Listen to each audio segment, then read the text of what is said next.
এবারে ভিন্ন স্বাদের সুস্বাদু মশলা প্রন ফ্রাই বানাতে লাগছে নুন হলুদ দিয়ে ভেজানো চিংড়ি মাছ। সেটার মধ্যে কিন্তু আদা রসুন বাটা দিয়ে ম্যারিনেট হতে দিয়ে দিচ্ছি, টমেটো কুচোনো, কাঁচা লঙ্কা কুচোনো, পেঁয়াজ কুচোনো, তার সাথে লাগছে আদা রসুন বাটা, অনেকখানি রসুন করা থেতো, আর কড়াই গরম করে সরষের তেল দিয়ে ভালো করে চিংড়ি মাছগুলো ভেজে তুলে রেখে দেবো। সেম কড়াই সেম তেলের মধ্যে কিন্তু থেতো করা রসুন, পেঁয়াজ, টমেটো দিয়ে ভালো করে ফ্রাই করে নিতে হবে। তার সাথে কিন্তু দিয়ে দিতে হবে একটু সামান্য নুন, স্বাদ অনুসারে অবশ্যই। আদা রসুন বাটা দিয়ে ভালো করে ভেজে নিতে হবে। তারপরে একটু হলুদ গুঁড়ো দিলাম। ভালো করে ভেজে নেওয়ার পর এখানে অ্যাড অন করছি কাঁচা লঙ্কা। আমার ঝালটা খেতে বেশ ভালো লাগে, তাই একটু বেশি ঝাল দিয়েছি, তোমাদের স্বাদ অনুসারে দিও। ধনে গুঁড়ো, জিরে গুঁড়ো, মিট মশলা দিয়ে ভালো করে জল দিয়ে কষিয়ে নিয়েছি।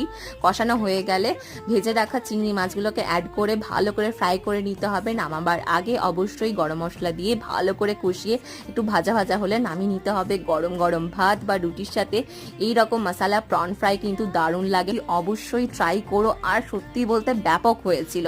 আজকের জন্য এইটুকু।